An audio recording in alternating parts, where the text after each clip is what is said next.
दुर्गा स्तुति का पाठ कर रही हैं। अच्छा लग रहा है देख कर। ये वही ममता जी हैं जिनके राज में दुर्गा माता की मूर्ति के भसान के लिए कोर्ट से परमिशन लेने की मजबूरी थी। ये वही ममता जी हैं जहां हनुमान जयंती पर आयोजकों को लाठी खानी पड़ी थी, याद है ना।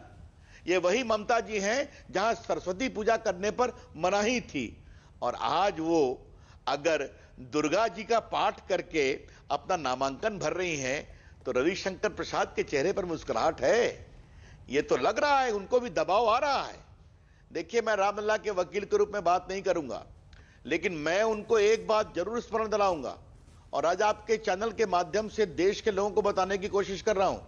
सुप्रीम कोर्ट के जो 5 जजेस का फैसला है उसके 3 बिंदुओं को याद रखिए। ममता जी, अरे अंजना जी, क्षमा करिए, आप क्या लिखा है सुप्रीम कोर्ट ने? बाबरी मस्जिद बनने के बाद भी मुस्लिम पक्ष के द्वारा ऐसा कोई सबूत नहीं पेश किया गया कि वो बाबरी मस्जिद के एकमात्र नियंत्रण कंट्रोल में थे। नंबर 2, बाबरी मस्जिद बनने के बाद भी हिंदुओं का विश्वास कभी नहीं डोला कि यह प्रभु राम का जन्म स्थान है, वहां जाकर वो नमन करते थे, वेदी पर प्रणाम करते थे। और तीसरा, आर्कियोलॉजिकल सर्वे ऑफ इंडिया के खोज से स्पष्ट है कि बाबरी मस्जिद एक हिंदू मंदिर की बुनियाद पर बनी थी। यही तो मेरा इलाहाबाद में मैंने बहस किया था, फिर वो कानून मंत्री था, सुप्रीम कोर्ट ने 5 जजेस ने साबित कर दिया। तो इसके लिए इतनी लड़ाई क्यों हुई थी? क्या क्या इन लोगों ने कहा था राम जन्मभूमि के बारे में कि आप लोग बजरंगी लोग, एक भी सबूत नहीं है, देश का माहौल खराब कर रहे हो। लेकिन प्रभु राम की मर्यादा के अनुरूप कोर्ट से फैसला हुआ, तब उस पर वो क्या रिएक्ट करती हैं, गाड़ी रोक के किसको डांटती हैं, जय श्री राम। उनको जय श्री राम सुन के इतनी क्यों परेशानी हो जाती है? अंजना जी, जय श्री राम तो भारत के गांव गांव का अभिनंदन का प्रतीक है। सर, जय श्री राम में क्या प्रॉब्लम है? इसके लिए क्या परेशानी है? लेकिन आज वो कोई प्रॉब्लम नहीं है। लेकिन अगर जय श्री राम पर उनको जय सिया राम और जय श्री कृष्ण बोलना पड़ा, तो ममता जी को भी समझ में आ रहा है कि हवा किधर बह रही है।